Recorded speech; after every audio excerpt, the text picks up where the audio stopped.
مریم نواز صاحبہ کو یہ بات پہنچا دیں کہ 70 سال میں وہ کام نہیں ہوئے جو اللہ آپ سے کروا رہا ہے۔ یہ سب آپ کے والدین کی دعاؤں کی وجہ سے ہے۔ صدر انجمن تاجران چنیوٹ اور ممبر امن کمیٹی حاجی جمیل فخری نے اجلاس کے دوران وزیر اعلیٰ پنجاب کو خراج تحسین پیش کیا۔ کہا کہ اچھے انتظامات کے باعث اہل تشیع حضرات مریم نواز کے لیے دعا کر رہی ہیں۔ مریم نواز، تجھے ہماری زندگی بھی لگ جائے، آپ نے وہ کام کر دیے جو کبھی نہیں ہوئے۔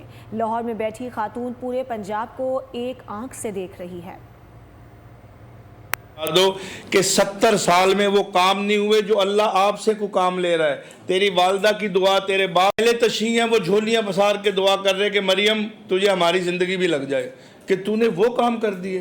اہل سنت والجماعت ہے، اللہ جانے کو اللہ کی طرف سے اس کی رہنمائی ہو رہی ہے، کہاں سبیلیں تک لگانی۔ ایک خاتون لاہور میں بیٹھی وہ پورے پنجاب کے جیسے اپنے آنکھ سے دیکھ رہی ہے۔ کسی کی چھوٹی سی دقت ہم سوچتے ہیں اپنی میٹنگ میں، اگر ایسا ہو جائے تو بڑی بات ہے۔ اگلے دن سوشل میڈیا پہ آ جاتی ہے کہ پنجاب کی وزیر اعلیٰ مریم نواز نے یہ آرڈر جاری کر دیا۔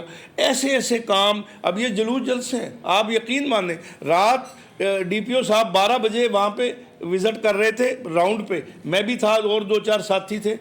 عجیب بات ہے، میں 30-40 سال سے الحمدللہ میں نے سارے سیاسی لوگوں کے ساتھ، لیکن جو اب میں بغیر اس کی، میں اس لیے نہیں کہ وزیر اعلیٰ کی تعریف کر رہا، یہ میں حقائق بیان کر رہا ہوں کہ یہ پورے پنجاب کی آواز ہے، سرگودا، چنیوٹ، فیصل آباد، لاہور کے لوگوں کی یہ آواز آ رہی بھی اللہ اس کی رہنمائی کر رہا ہے اور اللہ اس سے وہ کام لے رہا ہے جو 70 سالوں میں نہیں ہوئے۔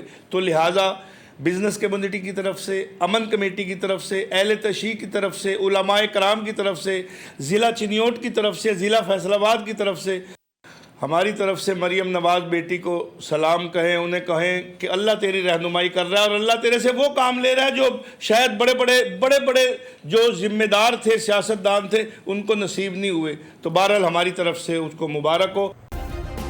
سبسکرائب کریں اور بیل دبائیں تاکہ کوئی خبر رہ نہ جائے۔